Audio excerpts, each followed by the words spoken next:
These shapes are what we're going to be making. These are the Platonic and Archimedean solids, the first 12 of them, made in the excavated form.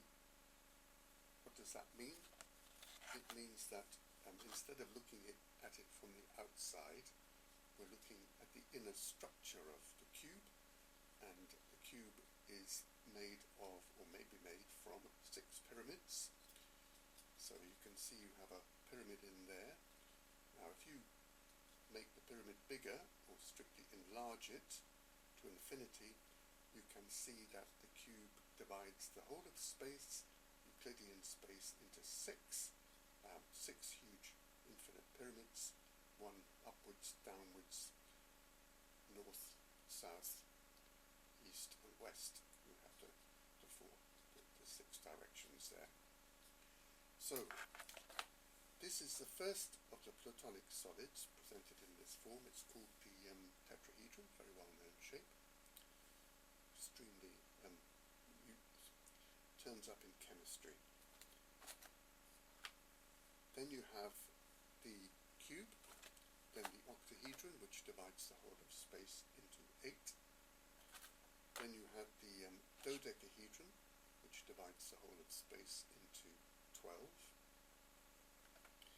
Then we have the icosahedron, and this one has its housing. We're also going to be making the specific housings for all of these solids.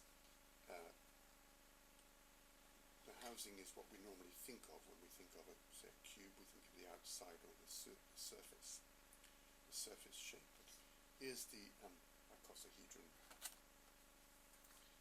Then we have the truncations of these shapes. You can form a truncation by dividing each edge length into 3. And if you take the point, the third point, 1/3 of the way along, that point, that point, that point, cut it off, then you're going to get this truncated tetrahedron. Another way of looking at it is that Archimedes allowed himself to have more than one regular polygon, and investigated how many such shapes he could make, which had to fit exactly within a sphere, a circumsphere. Here we've got a hexagon and a triangle. So that's the truncated tetrahedron. This is the truncated cube. That's the truncated octahedron. This is the truncated dodecahedron, which is like a flower head. It's an attractive shape. And this is the truncated icosahedron, or football shape. In here we have a cube octahedron, which is a halfway house between the cube and the octahedron.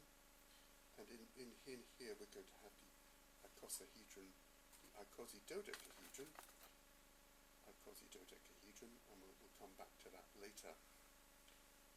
All of this started when I was teaching in a secondary school, and well, the mathematics that people learn at school is only a drop in the ocean of mathematics, so at the end of the summer term it was nice to introduce students to other aspects of mathematics, and so we had the pre-creased and pre-cut sheets made so they could make this particular shape, which is of course an enlarged version of the truncated octahedron, and they could make it within the space of a lesson, and that all worked very well. So now let's make ourselves a tetrahedron. Once you've seen how to make one of these pyramids and how to fit them together, you can see how to make all of them. So if I take that out carefully, and you want to just be gentle with it, otherwise you can tear the shape. Then it wants to be folded up like this. I fold it back and forward on the creases, so they work like hinges, and then you've got the tab, which is the bit that's going to be used to stick on. There it is. Take it all easy. I met a plumber once who told me that that his brains were in his hands. And, well, your hands have got a lot of intelligence in them, and if you watch them, you'll find that they do wonders for you, making beautiful objects. Here we go, that's it. So that just fits in there. Now you need to be careful that the points come together perfectly, or as perfectly as is possible, and then you squeeze it, and then you really have to leave it for a little bit to dry. When you move ahead, you can join two of them together, once again carefully, and take particular care over the edges that they line up perfectly. And in order to do that, you really need to look at it from more than one direction, back and forward, and then you'll spot where it may be proud, or one of the edges may be above the other edge. So just to give an example, if I put that on there, then you can see that these edges are fitting together quite nicely. You have a little time before the glue dries in which you can slide it and make it perfect. Can you see that's actually a bit too low, so I've got to slide that one up. And then I look at it from the other side, and that one's a tiny adjustment, etc., etc. And you can go on fitting in the pyramids until you've got a complete shape. With a bit of tender loving care, TLC, you can make something that really looks very good indeed. So that's how to make the tetrahedron. A few tiny points. It is as well to have a bit of paper, kitchen paper around if you need to remove any glue. And you also going to be sensible to have a cocktail stick or something like this, so you can take a little bit of glue and you can fit it in anywhere it is maybe missing, like that, if you need to do that. So that's good. Now when we move on, we start fitting together, say, all the, or 6 of the pyramids for the dodecahedron, and it's as well to make them separately really. They fit together better, and then when the time comes, you can put the glue along the edges like this, and you can fit together the 2 parts of the dodecahedron.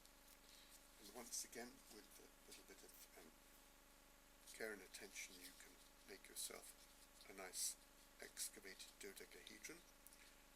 You need care at the making of the corners, because these things the corners may come apart if you're not careful, so there needs to be sufficient glue in there, and you need to be ready to press them and squeeze them until they're all perfect. You do not want to see a hole at the corner.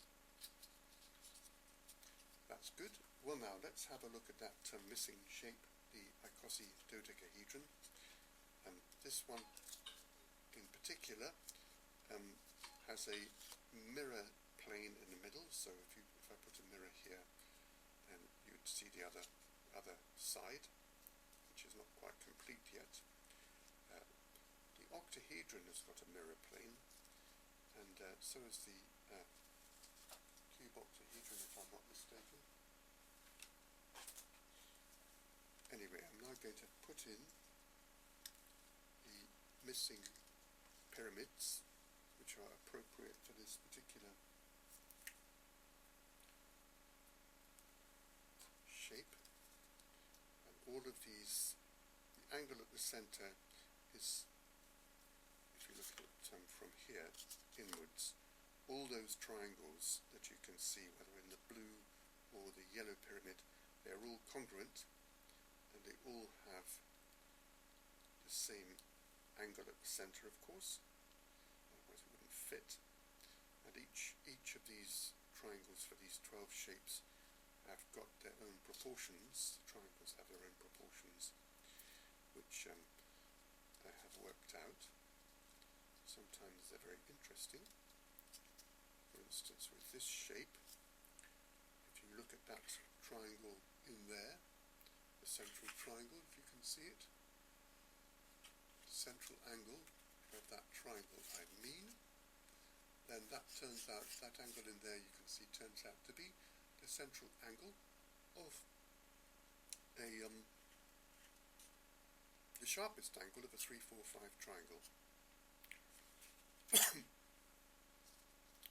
Now, here we have this almost completed. This one wants to fit in carefully. So far, no glue anywhere it shouldn't be. And we want to make sure there's some on the corners, the edges there. And then that will fit in like that. And you need to spend a little bit of time and energy and care making sure that it all fits together neatly, sliding it, taking care of the corners. And once you've done that and once it's dried, you can put all of this together carefully, and then you've got the shape that is going to fit neatly into here and complete the set of 12. There are 18 according to one way of counting, or 20 altogether of these Archimedean and Platonic solids, and but we're starting off with just the 12. So that's that. My name is Andrew Stuart Brown, and as I said, I began this many years ago with my students in secondary school, but the project seems now to have a life of its own, so I'm moving forward with it. Thank you for your attention.